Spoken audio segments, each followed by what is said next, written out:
Olá pessoal, tudo bom? Eu sou o professor Rômulo Gouveia, professor de conhecimentos bancários aqui do Corrente Jurídica e é um prazer muito grande estar aqui com você, tá legal? Vamos para mais uma aula da nossa mentoria para a gente falar justamente sobre poupança, tá? Então a gente vai te dar umas dicas muito legais para você não perder mais questão em relação a esse tema, tá? E alguns detalhes que você precisa gravar para poder estar preparado lá na sua prova, tá bom? Então preste atenção em mim, olha para cá, vamos ver se vai funcionar esse negócio aqui. Deixa eu ver se eu volto, se eu coloco aqui no cantinho da tela. Espero que eu esteja nesse cantinho da tela aí, tá bom? Olha para cá, olha para mim, vamos falar um pouquinho sobre poupança. Para você aprender sobre poupança, você tem que lembrar que a poupança ela é uma conta investimento. Ela é uma conta que ela foi criada com o objetivo de guardar dinheiro, tá? E uma coisa interessante sobre a poupança é que você não tem limitação de depósitos, então você pode depositar qualquer quantia, sendo um valor pequeno ou uma somatória muito grande de recursos, tá? Então a poupança ela é muito legal porque você pode usá-la para qualquer tipo de valor, você pode guardar qualquer tipo de valor nela, tá? Então ela não tem limitação, tá legal? Beleza? Outra coisa interessante é que a poupança ela tem uma facilidade muito grande de você movimentar ela, ou seja, de você sacar o dinheiro.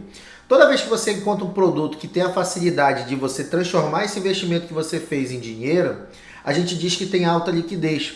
Porque quando eu faço um investimento e ele volta a ser dinheiro de novo, então quer dizer que ele teve uma alta liquidez, ele tem uma facilidade para você transformar esse investimento em dinheiro, ou seja, tem uma facilidade para saque. Ou seja, você pode movimentar a poupança como você quiser. Muita gente usa a poupança até como débito, inclusive, né?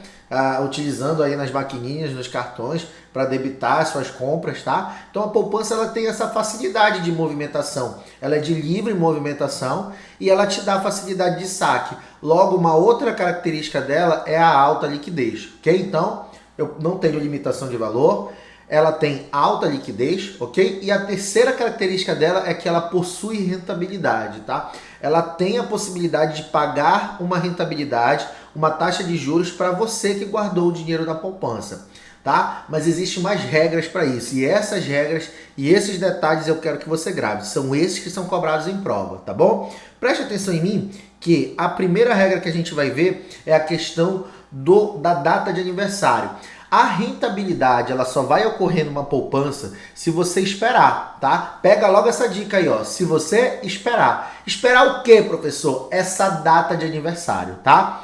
Professor, o que é essa data de aniversário? A data de aniversário é o dia que você fez o depósito. Eu vou repetir de novo. A data de aniversário é o dia que você fez o depósito, tá? Ou seja, se você fizer 3 depósitos, você terá 3 datas de aniversário, tá? Beleza? Como é que vai funcionar? Se você fizer o depósito no dia 10, você vai ter que esperar até o próximo dia 10 para poder ter rentabilidade. Se você movimentar esse dinheiro antes do dia 10, do meu exemplo, você vai perder a rentabilidade, você não vai ter rentabilidade, tá? É por isso que eu digo, só tem rentabilidade quem espera. Quem espera o quê? A data de aniversário. Qualquer saque feito antes dessa data de aniversário, você perde a rentabilidade, tá? Por isso que a gente diz o seguinte, essa data de aniversário ela é por depósito. Se você faz 10 depósitos, você vai ter 10 datas de aniversário. Então você vai ter que ter um controle financeiro muito grande para esperar e saber quais são essas datas para não sacar antes delas. Porque toda vez que você sacar antes dela, você vai perder rentabilidade. Entendeu, pessoal? Então, ó, a regra é o seguinte, o legal é você escolher um dia, fazer o depósito naquele dia e sempre depositar naquele dia, para que você tenha apenas uma data de aniversário. Mas se você fez 3, 4, 5 depósitos, você terá 5, 6, 7, até 8 datas de aniversário, dependendo da quantidade de depósitos que você realizar. Beleza, pessoal? Bacana? Vamos agora para a próxima outra coisa que a gente tem que falar. Olha só, outra coisa que a gente tem que entender sobre essa data de aniversário é que no dia 29, no dia 30 e no dia 31, esses dias não vão ser a sua data de aniversário se você depositar. Se eu depositar no dia 29, se eu depositar no dia 30, se eu depositar no dia 31, a minha data de aniversário vai ser no dia 1º do mês seguinte. Vou repetir de novo. No dia 1º do mês seguinte. Tá legal? Beleza?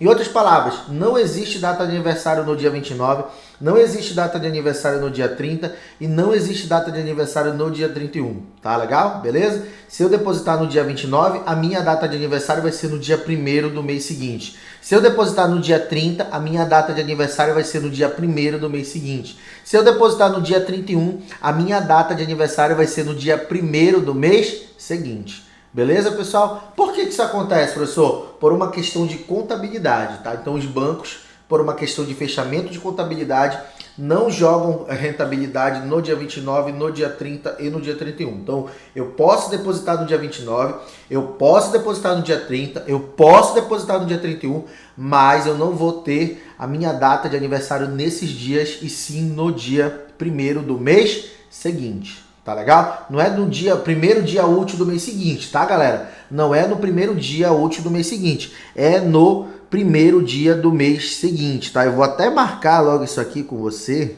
Deixa eu logo me afeiçoar logo essa questão do marca-texto. Olha como é que tá aqui, ó. A partir do dia 1º do mês seguinte, tá, pessoal? Beleza? Por favor, então deixa bem marcadinho aqui pra você, tá? Deixa eu tirar aqui a canetinha de novo. Deixa eu ver, foi, tá? Olha legal. Outra coisa interessante sobre a poupança é a questão da cobertura que ela tem. Porque a gente sempre tem aquele medo. E se a instituição financeira falir, por exemplo, o que vai acontecer? Eu vou perder o meu dinheiro? Não, querido, não, querido rapaz, você não vai perder seu dinheiro, tá bom? Fica despreocupado, calma, mas peraí, deixa eu te explicar isso melhor, que senão tu vai pensar besteira. Na verdade, a poupança ela tem uma cobertura de até 250 mil para casos de falência. Então, significa dizer que se eu depositar até 250 mil, eu tenho cobertura, tá? Eu tenho uma proteção de um órgão específico que é o Fundo Garantidor de Crédito, que é o FGC, tá? Esse FGC, que é o Fundo Garantidor de Crédito, é o órgão que foi criado pelas instituições financeiras. Ele é um órgão privado, tá legal? Criado pelas instituições financeiras, que basicamente funciona como se fosse um fundo. Então eu vou guardando meu dinheiro, tá, nesse fundo, e se, por exemplo, eu infelizmente entrar em falência, aquele fundo vem e devolve o dinheiro dos meus clientes até 250 mil. E a poupança ela tem essa cobertura.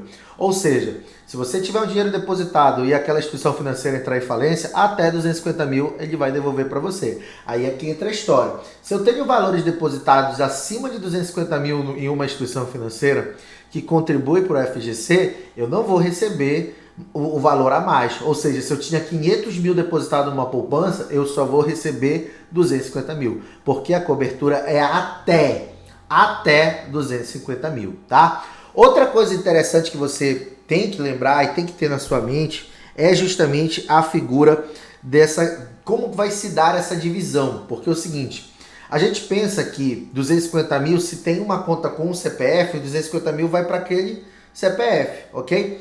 Mas e se tiver uma conta que tenham 2 CPFs, 3 CPFs? Ou seja, cada um vai ter 250 mil? Não, pessoal. Eu até reescrevi esse texto para botar na sua mente o seguinte, ó. É 250 mil reais que serão divididos. Deixa eu pegar aqui a canetinha. Cadê a canetinha? Vem cá. Ó, que serão divididos entre a quantidade de CPFs que a conta possuir. Ou seja, se você tem uma conta corrente conjunta, esses 250 mil serão divididos para os dois CPFs. Cada um vai pegar 125 mil, ok? Se você tem uma conta PJ e lá você tem 4 sócios, esses 250 mil serão divididos entre os 4 sócios. Eu não vou dar 250 mil para cada um, tá legal, pessoal? Então, dependendo da quantidade de CPFs, esses 250 mil serão divididos entre os CPFs, tá? Aí outra coisa interessante é que cada instituição financeira que contribui, ela tem a sua cobertura. Então eu posso, o mais justo é, se eu tenho valores e altas quantias, deixar um valor depositado 250 mil em uma determinada instituição financeira, pegar mais 250 mil e colocar em outra instituição financeira, pegar mais 250 mil e colocar em outra instituição financeira. Claro, né, eu tenho que saber que se elas contribuem para o FGC ou não, eu tenho que ter essa certeza. E aí eu vou ter cobertura em cada instituição financeira, tá? Só que aí é que entra outra história, tá? Imagina que todas as instituições financeiras que você colocou o dinheiro, que você diversificou, né, faliram. Então haverá uma limitação também de pagamento por cada instituição financeira, que será até 1 milhão, tá? Então, imagina que eu tinha 2 milhões guardados em poupança em diversas instituições financeiras, essas diversas instituições financeiras faliram, ok? E eu só vou receber até quanto? Até 1 milhão, 250 mil de uma, 250 mil de outra, 250 mil de outra, 250 mil de outra, e aí quando bater 1 milhão eu já não vou mais receber mais, tá? Então tem essa limitação também. Ok, pessoal? Show de bola? Vamos para cá, vamos continuar a nossa questão para falar dos tipos de poupança que existem, tá? A gente tem 3 tipos de poupança e eu preciso que você grave, tá? Quais são essas poupanças? Primeiro, a conta poupança pessoa física, tá?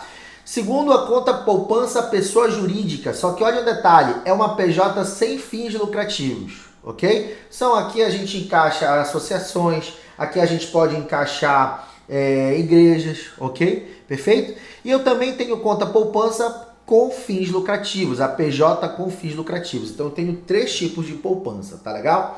Uma coisa interessante é o seguinte, a conta pessoa física e a conta pessoa jurídica sem fins lucrativos, elas têm a mesma regra, Então eu posso pegar aqui a minha canetinha, por exemplo, e pegar aqui, ó, e dizer o seguinte, a regra para esses 2 tipos aqui, para esses 2 caras é a mesma, é igualzinha. É como se elas estivessem no mesmo quarto, na mesma sala, no mesmo lugar, com as mesmas regras. E quais são essas regras?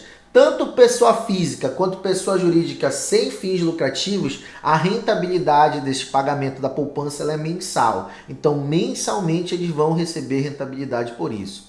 Outra coisa interessante é que as duas têm isenção de imposto de renda, tá? Então, olha lá, olha só, deixa eu marcar aqui para você, ó. As duas têm isenção de imposto de renda, tá? Então, ó, lembra, quem está no mesmo quarto, conta pessoa física e conta pessoa jurídica sem fins lucrativos. Então elas recebem mensalmente a sua rentabilidade e elas têm isenção de imposto de renda, tá legal? Então a regra é a mesma para essas duas. Mas no caso de pessoas jurídicas com fins lucrativos, aí a regra muda. A regra é totalmente diferente, tá legal? Nesse caso, a rentabilidade já vai ser uma rentabilidade trimestral, tá legal? E nesse caso haverá cobrança de imposto de renda sobre a rentabilidade, tá? Então olha a diferença. PJ sem fins lucrativos e PF é a mesma coisa, ou seja, tem a mesma regra. Recebem mensalmente, tem isenção de imposto de renda. PJ com fins lucrativos, essas têm uma regra totalmente diferente. Trimestralmente vão receber a sua rentabilidade e tem a cobrança do imposto de renda sim sobre o valor dessa rentabilidade. Beleza, pessoal? Show de bola? Vamos para cá, vamos para a próxima, tá? Outra coisa que a gente tem que aprender é sobre o cálculo da poupança. E o cálculo da poupança, ele está atrelado à meta da taxa Selic. Professor, que negócio é esse de meta da taxa Selic? A meta da taxa Selic, pessoal, é uma meta que é decidida dentro do Comitê de Políticas Monetárias lá no Banco Central. Então, a cada 45 dias, esse comitê se reúne lá no Banco Central para tomar uma decisão dessa meta da taxa Selic. Professor, o que é essa meta? Ela é justamente a meta que é informada ao mercado e basicamente é como se fosse uma informação dizendo ao mercado, olha, nos próximos 45 dias, operações que são realizadas, lastreadas em títulos públicos federais, nós vamos pagar tanto, ok? Então é como se eu estivesse dando uma meta, dizendo, pessoal, se você fizer operações com títulos públicos federais, nós vamos trabalhar aqui para você fazer operações com a taxa de 8%, com a taxa de 10%, com a taxa de 15%, ok? Isso é a meta da taxa Selic. Essa meta da taxa Selic, pessoal, como eu já falei para você, ela vai mudando. Então, a cada 45 dias vai havendo outra reunião e eles vão formando uma nova taxa, ok? E aí é que entra a história da poupança, porque a poupança está atrelada a essa meta da taxa Selic. Então, a cada 45 dias, conforme vai havendo a reunião, a rentabilidade da poupança pode mudar, tá legal? Ela pode mudar. E aí é que vem a regra que eu coloquei aí para você. Se essa meta da taxa Selic for menor ou igual a 8,5% ao ano, e eu nem gosto de falar isso, menor ou igual, eu gosto de dizer até 8,5% ao ano. Enquanto tiver havendo reuniões no Copom, tá? E essa meta que eles decidirem lá ficar até 8,5% ao ano, O pagamento que a gente vai receber na poupança será, olha aqui, ó, 70% da Selic, ou seja, 70% dessa taxa que eles decidiram lá, mais a taxa referencial, mais a TR, ok? Então, conforme o Copom vai se reunindo, tá? E à medida que ele for reunindo, se as decisões dele de meta de taxa Selic ficarem até 8,5%, simplesmente essa será a rentabilidade da poupança. 70% da Selic mais a taxa referencial, ok? Mas, se eles forem se reunindo e essa taxa ultrapassar 8,5%, ou seja, acima de 8,5, aí a rentabilidade da poupança muda. Muda para quanto, professor? Aí já vai pagar 0,5 mais taxa referencial. Anota 0,5 mais taxa referencial. Por que você está falando 0,5, professor? E aqui está 6,17, porque aí aqui já está ao ano, tá? Aqui, como eu coloquei no desenho, está ao ano. Então, além dessa 6,17 ao ano, coloca 0,5 mais taxa referencial, que é para você saber como é que este pagamento é escrito em mês, tá bom? Beleza? Então, é simples, pessoal. É só eu acompanhar o Comitê de Políticas Monetárias. A cada 45 dias eles vão se reunir, decidem a meta da taxa Selic, e se essa meta ficar até 8,5, ok? Eu vou ficar recebendo a rentabilidade de cima. Se essa meta ultrapassar 8,5, ou seja, acima, 8,6, 8,7, 8,8, 9, 10, 12, 15, 20, se ela ultrapassar 8,5, 0,5 mais TR, ou ao ano, 6,17 ao ano mais taxa referencial. Tá legal? Outra coisa que eu preciso que você grave, e inclusive eu estava fazendo esse material aqui, e eu tava com isso na cabeça, falei, meu Deus, é muito importante falar isso pro aluno. Se você for ver, cada taxinha dessa que eu coloquei aí para você, ela é uma taxa que ela é dividida em duas partes. Pode prestar atenção, ó. Eu vou pagar 70% da Selic mais TR, ou seja, tem a primeira parte e a segunda parte. Embaixo a mesma coisa, ó, 6,17 mais TR. Então tem a primeira parte e a segunda parte. Essa TR, taxa referencial, ela é a parte básica, tá? Então ela é a parte básica da rentabilidade da poupança. Então, a poupança ela divide em duas partes, uma parte básica e uma parte adicional. Anota aí logo, vai. Anota, que eu sei que tu quer anotar. Olha, uma parte básica e uma parte adicional. A parte básica da rentabilidade da poupança, seja em cima ou seja em baixo, sempre vai ser a TR, taxa referencial, ok? Beleza? O que vai mudar é a parte adicional. Enquanto a meta da taxa Selic tiver até 8,5, a taxa adicional será 70% da Selic. Beleza? Ok? Enquanto passar de 8,5, a taxa adicional será 0,5 ao mês, né? Ou 6,17 ao ano, tá? Então é muito importante você também saber dividir na sua cabeça isso. Olha, quando ele paga 70% da Selic, esta parte é adicional. Quando ele paga mais TR, essa TR é a parte básica. Então, cuidado com o que ele estiver fazendo de pergunta na prova. Às vezes ele te pergunta o cálculo da poupança. E aí você fala o total, né? 70% da Selic mais TR. Fala as duas partes. Ou 0,5 mais TR. Fala as duas partes. Mas se ele te perguntar só a parte adicional, certifica que você está marcando certinho, tá? Porque essa primeira parte, ó, aqui de cima, 70% da Selic e 6,17, essa é a parte adicional.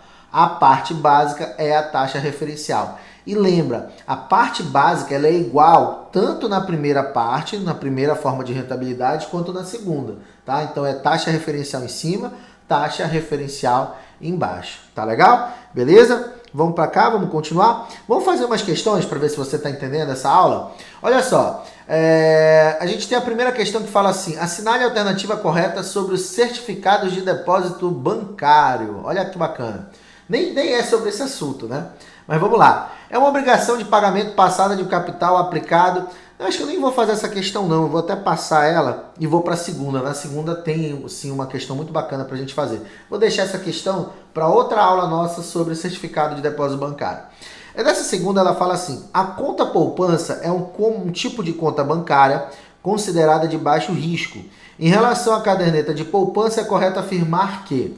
Aí vem a primeira letra A que dizia: a remuneração da aplicação é mensal e não há incidência de imposto de renda sobre ganhos de capital para pessoas físicas e jurídicas sem fins lucrativos. Perfeito. Já tenho aqui a minha resposta. Tá aqui a minha resposta. Minha resposta aqui, ó, letra A. Tá bom? Por quê, professor? A gente sabe que tanto o PF quanto o PJ sem fins lucrativos têm a mesma regra. Ou seja, ambas são isentas de imposto de renda e ambas recebem mensalmente a sua rentabilidade. Tá legal? Beleza? Então a minha resposta é a letra A. Mas olha a letra B, o que ela disse. A remuneração é mensal e há incidência de imposto de renda para pessoas jurídicas com fins lucrativos. Opa, por que não é a letra B, pessoal? Porque a remuneração para pessoas jurídicas com fins lucrativos, ela não é mensal. A remuneração para pessoas jurídicas com fins lucrativos, ela é trimestral. Então o erro da letra B está bem aqui, tá bom? Letra C.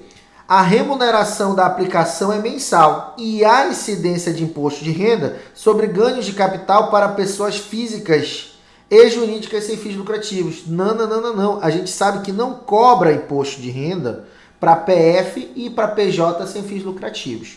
Tá legal? Vamos ver as outras opções também. A caderneta recebe depósitos tanto de pessoa física quanto de pessoa jurídica, sendo que sua abertura deve ser feita somente no 5º dia útil de cada mês. Somente no 5º dia útil? Não, pessoal. Você pode depositar a data que você quiser. Inclusive no dia 29, inclusive no dia 30, inclusive no dia 31. Só que você só tem que saber que nesses dias 29, 30 e 31, a sua data de aniversário não será nesses dias. Será no primeiro dia do mês seguinte. Primeiro dia do mês seguinte. Não é útil, tá? Não é útil. Letra E. A remuneração da aplicação é diária e não há incidência de imposto de renda sobre ganhos de capital para pessoas físicas e jurídicas sem fins lucrativos. A remuneração da aplicação é diária na poupança? Nem pensar, nem pensar. Então também não é a letra E, tá bom? A gente termina a nossa aula por aqui. Espero que você tenha gostado. E já corre para outro vídeo, porque tem muita meta para você bater. E tenha certeza, se você bater suas metas diárias, você vai estar dentro do banco que você tanto está procurando, tá? Então preste atenção, não deixa. A pior luta que você vai ter não é contra o seu concorrente. A pior luta que você vai travar é contra você próprio, contra você mesmo. Tá bom? Então luta contra você, bate essa meta e não termina o seu dia sem atingir os seus objetivos, tá legal? Um forte abraço, galera. Tchau, tchau. Fui. Até a próxima.